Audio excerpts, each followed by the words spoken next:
피터 린치를 4천억 주식 부자로 만들어준 25가지 투자 원칙. 그 두 번째 시간 바로 시작하겠습니다. 안녕하세요, 성세용과입니다. 오늘은 13번째부터 시작을 할 텐데, 기업을 공부하지 않고 주식을 산다. 공부 없는 투자는 포커를 칠 때 패를 안 보고 돈을 거는 짓이다. 곧 도박이란 거죠. 많은 분들이 투자를 하면서 공부하는 시간은 아까워합니다. 근데 돈은 벌고 싶어 해요. 공부에 투자하는 시간 1시간도 없으면서 원하는 목표 수익률은 몇십 프로, 몇백 프로란 말이죠. 주식 투자가 뭐죠? 시장에서 기회를 잡는 거예요. 적절한 타이밍에 저가에 사서 비싼 값에 파는 겁니다. 그리고 주가가 떨어질 때는 가급적 보유하지 않는 거예요. 굉장히 과학적이고 논리가 필요한 과정이라는 겁니다. 근데 난 아무것도 모르는데 좋은 기업을 고를 능력도 없고 시장 상황, 경제 상황을 판단할 지식도 없고 포트폴리오를 어떻게 짜야 하는지에 대한 개념도 없어요. 그러면서 주식시장에서 돈을 벌기를 바랍니다. 가능한 일일까요? 이건 도박이기 때문에 운이 좋아서 딸 수도 있습니다. 하지만 주사위를 던졌을 때 계속해서 6이 나올 확률 없습니다. 결국 내가 준비되지 않은 상태라면 나의 자산, 다른 사람들에게 뿌려주는 꼴이 되는 거예요. 반드시 공부한 후, 내가 준비된 후에 투자하시기 바랍니다. 준비되지 않았다면 안전한 투자부터 시작하세요. 지금 삼성전자 주식 매달 3호화 가는 콘텐츠를 하고 있죠? 이런 것처럼 안전한 주식에 매달 같은 비중을 소액씩 사 모아 가는 거예요. 목돈 투자는 내가 준비된 후에 하면 됩니다. 기회는 앞으로 수없이 많아요. 절대 조급할 필요가 없다는 거죠. 14번째, 뉴스에서 나오는 부정적 전망을 무시해라. 기업의 펀더멘탈이 악화됐을 때 팔아라. 세상이 무너질 것 같다는 이유로 팔지 말아라. 굉장히 중요한 얘기죠. 주식시장에는 두 가지 리스크가 있어요. 기업 리스크와 시장 리스크입니다. 예를 들어 내가 삼성전자에 투자하는데 반도체 시장 경쟁에서 밀려났어요. 영업이익이 반토막 납니다. 미래 성장성 또한 떨어져요. 그렇다면 삼성전자 팔아야 되겠죠. 하지만 삼성전자의 기술력, 성장성, 경쟁력 동일합니다. 그런데 코로나 팬데믹과 같은 그런 시장 위험이 다가왔어요. 그럼 사람들은 팝니다. 하지만 이때는 위기가 아니라는 거죠. 기업의 가치가 동일하다면 시장의 환경에 의해서 지수가 빠질 때는 매수할 수 있는 절호의 기회라는 거예요. 절호의 찬스가 되는 겁니다. 하지만 사람들은 반대로 하죠. 시장이 좋아요. 근데 내가 산 주식만 빠집니다. 기업의 경쟁력이 악화되고 성장성이 둔화돼서 기업의 주가가 빠져요. 근데 시장이 좋으니까 다시 올라갈 거야 하고 그 주식에 계속해서 물을 탑니다. 결국 상장 폐지가 되고 내 모든 돈을 잃고 말죠. 반대로 이번 코로나, 삼성전자의 가치 동일합니다. 성장성, 경쟁력 동일해요. 그런데 코로나라는 이유 때문에 시장의 지수가 반토막이 납니다. 그렇다면 이 상황은 위기일까요? 기회일까요? 세상이 무너질 것 같다는 이유로 팔지 말라는 거예요. 다른 사람들과 반대로 행동하라는 겁니다. 기업의 펀더멘탈이 악화될 때 팔고 주변 환경, 지수가 빠질 때 그때는 오히려 사라는 거죠. 15번째, 주식 투자를 할 배짱이 있지만 기업을 꼼꼼히 분석할 성격도 아니고 시간도 없다면 주식형 펀드에 투자해라. 제가 미국 나스닥 지수 그리고 S&P 500 지수 추종하는 QQQ와 스파이 20년, 30년 동안 꾸준히 사 모아갔을 때 그 복리 효과가 얼마나 커질 수 있는지 여러 번 소개를 드렸죠. 투자는 하고 싶은데 공부할 시간도 없다. 그럼 미국 지수에 투자하는 상품에 투자하세요. 10년, 20년, 30년 가져가는 겁니다. S&P 500의 최근 10년 동안 연평균 수익률 10%, 나스닥은 20%죠. 그냥 시장에 투자하라는 거예요. 16번째, 주식시장 하락은 1월에 치는 눈보라만큼 일상적이다. 대비만 있다면 주가 하락이 당신에게 타격을 줄 수 없다. 주가 하락은 사람들이 내던진 좋은 주식을 싸게 살 수 있는 기회다. 진리 중에 진리죠. 하지만 많은 사람들이 반복된 실수를 하는 부분이 바로 이거예요. 시장이 빠지면 두려움에 팝니다. 그리고 반대로 고점에서 올라갈 때 사죠. 여러분이 이 시장을 움직이는 세력입니다. 싼 값에 매집을 해서 고가에 팔아 넘겼습니다. 개미들한테 물량을 넘겼어요. 그럼 어떻게 해야 되겠죠? 그 주가를 다시 빼야 돼요. 낮은 가격으로 다시 돌려놔야 됩니다.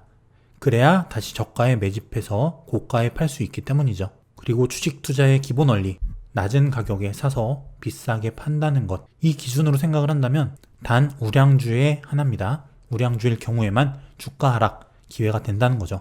17번째, 아무나 시장에서 돈을 벌 수 있을 머리는 있지만 아무나 배짱을 지니지 못한다. 만약 당신이 주가 하락의 두려움을 느끼며 모든 것을 팔아치우는 성격이라면 주식 시장에 얼씬도 하지 마라. 주식은 변동성이 매우 높습니다. 내 계좌에 들어있는 잔고가 몇 분 만에 플러스 마이너스 몇십만 원, 플러스 마이너스 몇백만 원 왔다 갔다 하는 거를 지켜볼 수 없다. 그 변동성을 내가 감내할 수 없다 라고 한다면 주식 투자하시면 안 됩니다. 그런 분이 주식 투자를 꼭 해야 되겠다면은 내가 감당할 수 있는 수준에서만 하시는 거예요. 내 계좌 잔고가 몇십만 원 왔다 갔다 하는 정도는 견딜 수 있다 라고 한다면 몇백만 원 투자하는 겁니다. 그렇게 변동성이 점점 익숙해지고 주식 투자의 알고리즘에 점차 내가 익숙해진다면 그때 투자금을 늘리는 거죠. 몇십만 원의 잔고 변동도 감당하지 못하는데 수천, 수억 원을 투자한다면 그 투자는 반드시 100% 망합니다. 본능에 따라서 환희에 사고 공포에 팔게 되기 때문이죠. 내 그릇만큼만 투자하시기 바랍니다. 18번째, 펀드 매니저와 달리 개인 투자자는 몇 가지 좋은 기업에 집중할 수 있다. 너무 많은 주식을 보유하면 좋은 기업 몇 군데에 집중할 수 있는 강점을 잃는다. 포트폴리오의 특성이 뭐냐면 종목 숫자가 많아지면 많아질수록 안정성 올라갑니다. 대신에 수익성은 낮아져요. 계란을 한 바구니에 담느냐, 모두 다른 바구니에 나누어 담느냐, 이게 바로 포트폴리오의 개념이죠. 계란을 한 바구니에 담는다. 한 번 출렁임에 그 바구니에 있는 모든 계란이 다 깨질 수 있어요. 하지만 수익성이 높은 종목이라면 내 모든 돈이 다 들어갔기 때문에 수익성은 많이 높아질 수 있습니다. 하지만 그만큼 리스크도 높다는 거예요.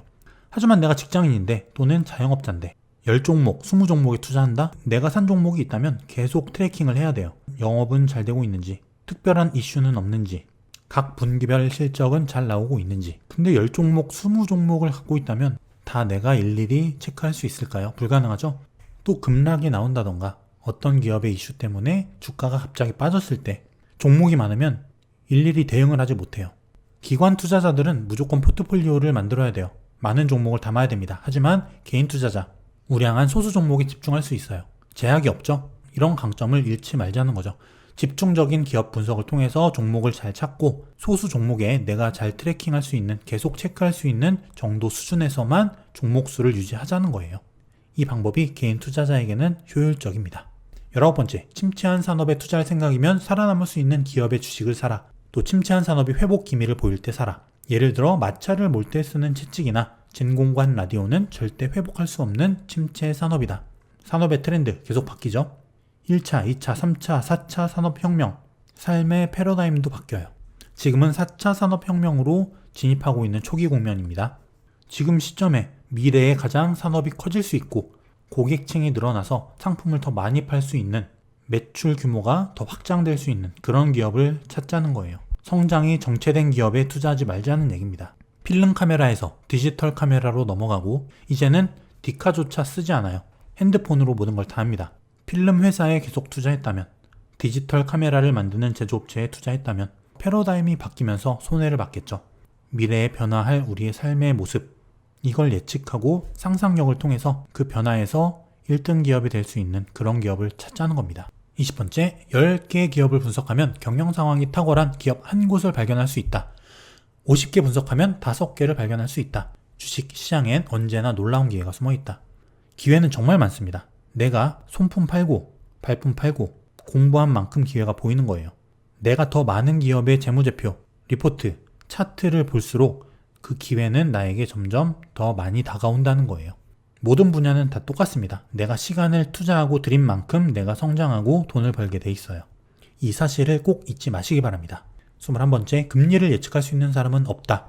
경제 상황, 주식시장을 예측할 수 있는 사람도 없다. 이런 전망은 싹 잊고 당신이 투자한 기업에 어떤 일이 벌어지는지, 어떤 변화가 일어나는지에만 신경 써라. 지금 인플레이션, 금리 인상 이야기가 참 많죠. 그런데 이 환경 변화, 일희일비 하다 보면은 한도 끝도 없어요. 어떤 기사 하나, 어떤 이슈 하나, 여기에 주식시장이 요동을 치죠. 그럼 우리는 이 요동치는 시장 환경에 따라서 주식을 샀다 팔았다 해야 되나요? 아니란 거예요. 하나의 확신을 가진 기업이 있으면 그 기업만 보고 가자는 겁니다. 외부 환경도 물론 중요하죠. 하지만 그 기업 자체의 본질, 그걸 보는 게 중심을 잡을 수 있는 가장 좋은 방법이라는 거예요. 이게 바로 피터 린치의 투자 원칙입니다. 22번째, 뛰어난 기업의 주식을 보유했다면 시간은 당신 편이다. 인내하며 기다려도 좋다. 이런 좋은 기업들이 많죠. 미국의 애플, 100배가 오를 동안 투자를 못했어요. 그렇다고 투자를 하지 말아야 될까요? 아니죠. 지금의 주가는 과거에 이 기업이 얼마나 성장해왔고 성과를 내왔는지에 대한 결과입니다. 그럼 미래를 보면 돼요. 이 애플이란 회사, 미래에 어떤 실적을 낼지, 어떤 성과를 내고 얼마나 더 성장할지, 이걸 판단해서 더 성장할 가치가 있다고 판단이 되면 지금이라도 사는 겁니다. 이게 바로 주식 투자예요. 위대한 기업, 끊임없이 성장할 수 있는 좋은 기업을 사서 오래 보유하는 것, 같이 동업하면서 그 과실을 누리는 것. 이게 바로 진정한 주식 투자입니다. 23번째, 모든 산업, 모든 지역에서 위대한 성장 기업을 먼저 찾아낸 이들은 전문가가 아닌 주의 깊은 개인 투자자다. 특히 최근에는 정보의 확산력, 인터넷 때문에 모든 정보가 거의 동일하게 퍼집니다. 전문가나 개인 투자자, 큰 차이가 없다는 거예요. 오히려 시장의 눈이 아니라 실생활적인 관점, 피터 린치가 그 아내가 좋아했던 스타킹 회사에 투자한 것처럼 실제 생활에서 충분히 위대한 기업을 찾아낼 수 있다는 거죠. 개인 투자자의 장점, 잃지 마시기 바랍니다. 24번째, 미국 주식시장은 지난 10년간 전 세계 주요 주식시장 중 8번째로 총수익률이 좋았다. 고성장 국가에서 수익을 얻고 싶으면 자산의 일부는 해외 펀드에 투자하라. 지금 서학개미 분들 많이 들었죠? 그리고 브라질, 중국, 베트남, 다른 해외 시장에 투자하는 분들도 많아졌어요. 시야를 크게 멀리 돌리게 되면 더 많은 기회가 보입니다. 꼭 우리나라 주식에만 투자할 필요가 없다는 거예요. 제가 지수 투자에서 1등으로 꼽고 있는 스파이와 QQQ, 이것도 미국 지수란 말이에요. 내가 알아보고 투자의 스펙트럼이 넓어진 만큼 수익률은 높아질 수 있다는 사실 잊지 마시기 바랍니다. 마지막 25번째, 잘못 고른 주식들로 구성한 포트폴리오는 장롱 속 숨겨둔 돈보다 수익률이 나빴다. 잘못된 투자처에 오랫동안 투자하는 분들이 굉장히 많아요. 그리고 좋은 기업은 맞습니다. 하지만 때를 잘못 타서 오랫동안 기회비용을 놓친 분도 있어요.